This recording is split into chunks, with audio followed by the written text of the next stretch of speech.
Fuck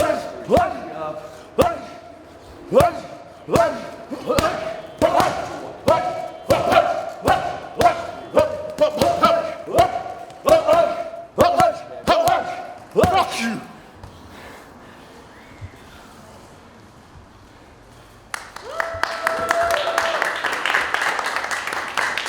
You think he will be in shape?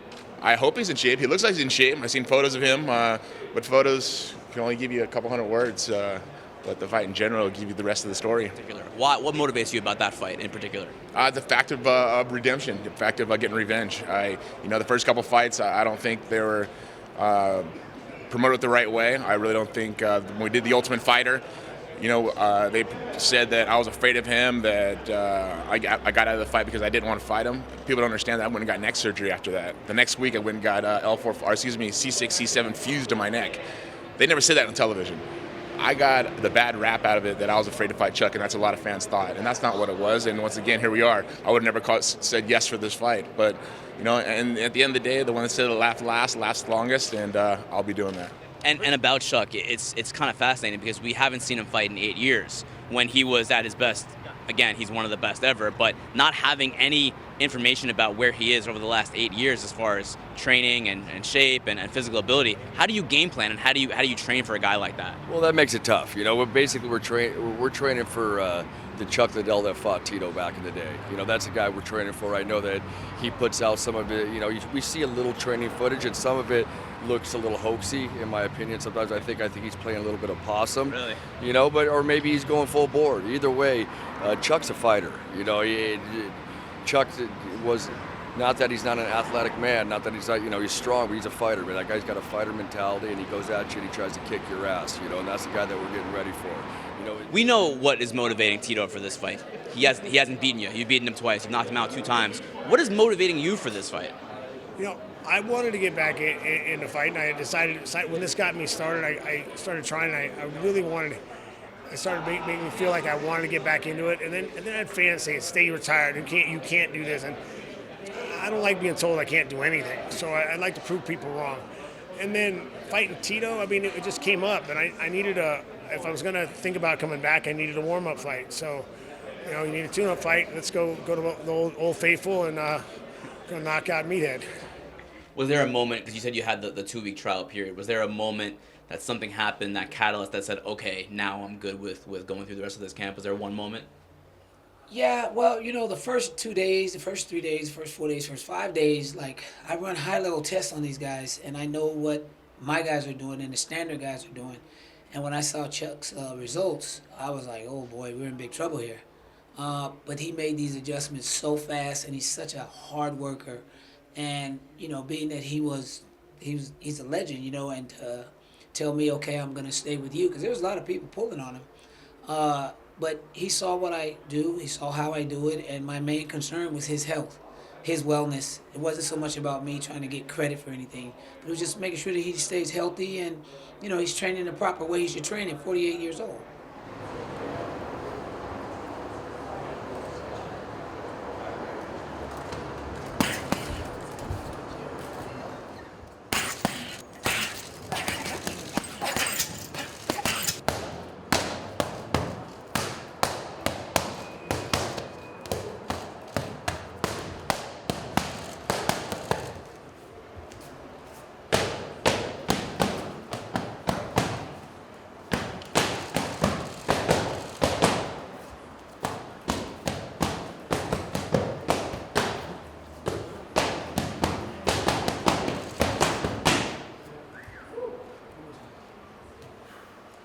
What do you think, Tito?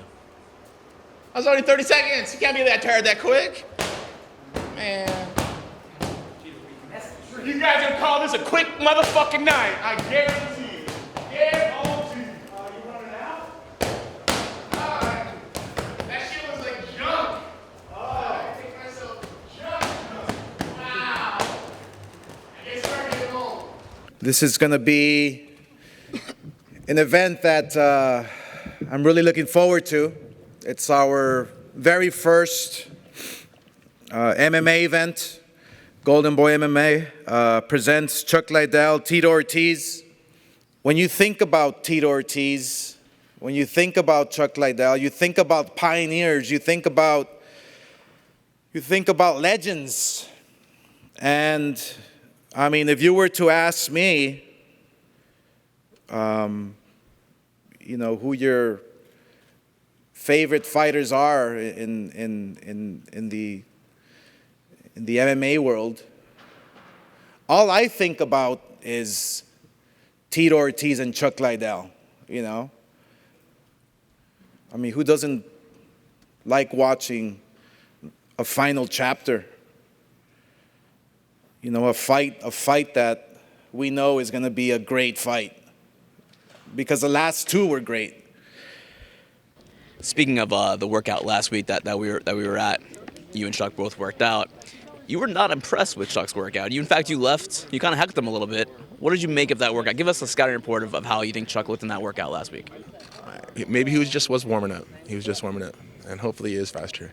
My sparring partners are fucking a lot faster, and I get punched and I get out of the way of their positions. So I'm really excited for the fight. It's behind us now. I don't even look at that anymore. Right now it's about fighting. It's about fighting the fight I need to fight, and that's putting the pressure on him. All the pressure is on him. He's supposed to win. He's supposed to win by knockout. He has to win by knockout, and that's what I'm gonna prove him wrong. Last week, you guys were at the open workouts in West Hollywood, and Tito was kind of heckling you a little bit at the open workout. I don't know if you saw the video or if you even heard him at the time when it happened. What were your thoughts on that? Look, I heard him at the time. Watch the video. You see he's walking out the door, right? As he's saying that, he's leaving because there's no security there, so I think he was worried I would turn around and say something. He's just an idiot. It's one of those things. I used to work in bars. You remember those guys that when you're working the door and they're talking about how they're going to kick your butt as they walk down the street. They just keep walking, but they keep talking about kicking your butt and keep walking. Yeah, they really think they're going to. He was worried about me checking him right there, so that's why he walked out the door. It seems like you're over this a little bit, like you're over kind of seeing him all the time now. I was over seeing him when it started. I mean. He gives me a headache sometimes when he speaks. And that's the thing that Tito has a hard time wrapping his mind around, is that, he's like, oh, Chuck must need the money. That's why he's coming out of retirement. I'm like, I don't think like him. I didn't fight for the money. I don't fight for fame. I fight because I love fighting. I came back to fight because this makes me feel alive. I'm excited to be in the ring. It has nothing to do with money. If it was money, I would have done one of those other organizations with a big guarantee, not taken a big gamble on some big show. I'm a conservative type of guy. If I needed the money, I would have gone the conservative route. I don't, so I can gamble. I'll gamble with house money. I'm good. So I'm on gamble. Yeah, we could make a lot of money for the show, but we could not. But that doesn't matter. I get to fight. That's the reward. I am back. Tito Ortiz weighing in for 206. It was 207 15 minutes ago. Thanks for your skill. Hard work. Step on square when you're ready. 204.8. No, I'm 205. Chuck Liddell, 203.4. I call him stand up.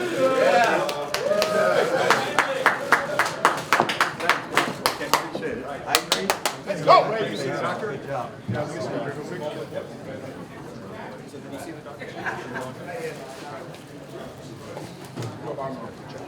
Yes, sir.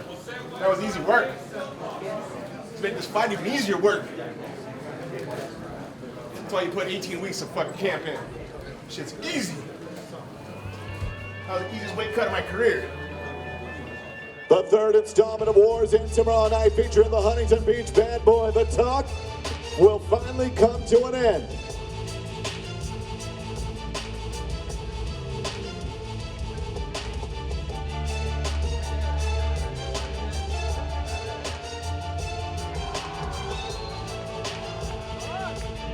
The Iceman, the Huntington Beach Bad Boy. Tomorrow the score settles. Wars in from the fabulous forum here in Inglewood, California.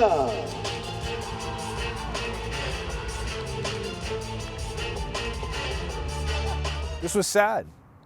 I mean, it was like everybody knew it was going to happen for the most part. Chuck Liddell was not the Iceman tonight. He was an aged fighter, an aged athlete trying to rekindle some sort of magic that just wasn't there. And Tito Ortiz took advantage of it. I mean, I think he felt all along, this is the perfect opportunity for me to win. And you know, Chuck said it best. He's like, well, I don't understand why Tito's trying to sell this redemption angle if I'm the old, washed-up fighter. How does that give him redemption? Yet, Tito didn't seem to mind afterwards, right? He dug the grave, he jumped on top of the cage. For him, this was a giant thing to get over, to beat Chuck Liddell, and he managed to do it. But yeah, my first reaction was this is not what you want to see from the great mixed martial artists that we've known in their prime and who have had incredible careers and amazing victories, and you don't want to see them relegated to this, but this is what they did. Who do you want to fight next? There's no one out there to fight. This Chuck Liddell thing was the biggest thing that I've been on my mind. There's no one that will bring me out. Nobody. I'm done. I want to focus on great stuff. I mean, I still got my head on my shoulders. I could actually be a great businessman. Let me focus on the right things and not focus on a million things, because then I get kind of disillusioned with what I need to do, right? You know, being a father's number one. Being a businessman could be number two. Being a fighter, I did it for 21 years. I'm willing to walk away. People always want to say, Tito, one more fight. Just when you think you got out of it, should suck you right back in. I don't want that to happen. It's nice to walk and talk and be able to touch my feet and be able to throw a football with my kids if I need to, or a baseball, or wrestle around with them. You know, when my son says, Dad, I don't want you to fight anymore. Maybe I listen to my kids. They want Dad back. When Chuck was punching at me, it was like a slow-mo, and I was like, slip, slip, slip. I was like, oh. And then I think about 2.5 minutes into it, he threw a jab and caught me, and it was so slow. I was like, I can't believe I just got touched right now. I was like, this guy. And I hit him back, and I was like, I hit him again. I went to go through a right hand, and he fell. And I thought I hit him, but I didn't. I guess it was just a slip. And I came up, and I hit him with a left hook. And I saw his eyes kind of go, woo. And I was like, oh, I heard him, I think. I just kept the pressure. I wasn't going to wrestle. This fight was never about wrestling. I faked him out the whole time, telling him I'm going to take him down. And it was funny because in the press conference when I said that I'm going to take you down, I'm going to bash you with my elbows. And he was like, oh, he let his secret out. No, that wasn't a secret. I was going to stand up and punch you. I believe in my hands because I'm sparring with the best guys in the world right now that are in my gym at Ruka. You know, Jason Perillo believes in me. I put my work in, and it showed tonight. I mean, you get that feeling of, is this the last one? I want it to be. You know, I was kind of going to slow play him, just make sure he didn't get any confidence, get a cheap takedown, because it seemed like, you know, but, you know, I should have fought the way I normally do. I don't care if you take me down, I'll get back up. I should have came out at him at a fast pace. I should have started. I was kind of back and forth between hanging back and doing fast. I went with the hang back and kind of get it going and figure out what he's doing. And I should have gone for the fast. I should have gone after him fast. But then again, it's, you know, woulda, coulda, shoulda. Would it have changed the outcome? Who knows? So, whatever. It's over. It's done. That's it. You guys have a wonderful night. Thank you very much. I appreciate all you guys for coming here. I think all you guys for supporting this brand of Golden Boy MMA. Guys, thank you. Thank you. This is the beginning of something great, guys. Thank you. Drop the mic, Dave. I don't want to break it. Thank you, everybody. That concludes the press conference. Thank you, everybody, for coming and attending. It's a great fight.